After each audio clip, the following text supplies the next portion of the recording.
Hi guys, welcome back to X and Yong. In this video, I'm going to share with you how I can save 60% of my monthly salary while working and living in Singapore. According to the Ministry of Manpower, the Labour Force Survey in 2018, a typical Singaporean median salary is around $4,436, inclusive of their CPF contribution, which means the average take-home pay is around $3,000 every month. There are salaries of lower paying jobs such as security guard and cleaner. There are salaries of the medium paying job such as banker, lawyer and engineers.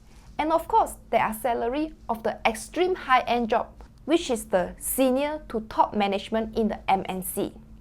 The income gap is quite a huge difference between the minimum wage of $1,300 compared to the salary of the top management position, which is between $10,000 to $15,000. To be honest, it is very achievable if you belong to the medium to higher income earning group. In this video, I'm going to use the medium income, which is $3,000 as the example, and I'll show you the top 5 ways that you can actually save more money while you're working and living in Singapore. Number 1, I save more by sharing a room. The average rental cost in Singapore is about $600 for a single room.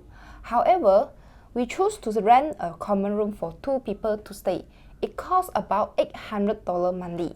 So it reduces my rental expenses to only $400 per person. So I can save up to $200. There's a saving of 6% of my income. So the accommodation expenses consist of 15% of my salary. Number 2, I choose to eat at the hawker center. It is very convenient to look for food in Singapore, probably a few blocks away. I can find a hawker center where there are many choices of local food. There is always public food courts such as Kopitiam, Food Republic or Koufu. The average cost of food is at around $3 to $6 per meal. So if I'm consistent to stick to eating at food court for most of the time, and I can still enjoy some meal at a normal restaurant that probably costs $15 for a meal, this will cost less than $500 for food expenses in a month. So the food expenses consist of 17% of my salary. Number 3, I use public transportation instead of taxi services. Public transport are referred to MRT and buses, which is very accessible all over the island. It cost me around $2.50 to travel using the MRT, that add up to less than $60 a month. Taking into consideration of traveling to some other places on weekdays and more often on the weekend, the total transportation expenses will add up to less than $120 per month. That's actually 4% of my salary. Number 4, I utilize the free activities in Singapore. Most of us tend to overspend over the weekend.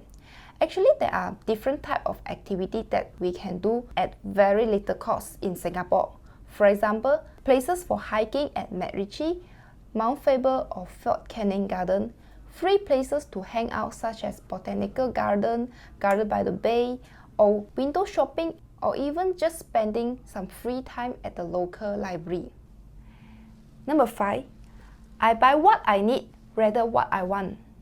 The last tip to save more money is to understand what is needs and wants. Needs are something for our survival, such as food and shelter, while wants are something that are purely for our satisfaction and ego. In modern days, basic necessity can include a wider range of products, such as decent working clothes and shoes. Other than that, if you feel like buying something extra for a different occasion, that is actually just a want. So I allow myself to allocate probably around $100 every month for the things that I need. This consists of 3% of my income. However, this $100 can either be spent or accumulated for the following months to buy something that I really want. These are the top 5 ways that I choose to do to save 60% of my monthly salary. It is very important to save. The more savings, the better. due to the compounding effect when we invest our money. Share with us what are the actions and things you do in order to save more of your money. Please subscribe to help our channel to grow. Like and share our video if you think this is beneficial and informative. Thank you for watching. Stay tuned for next week.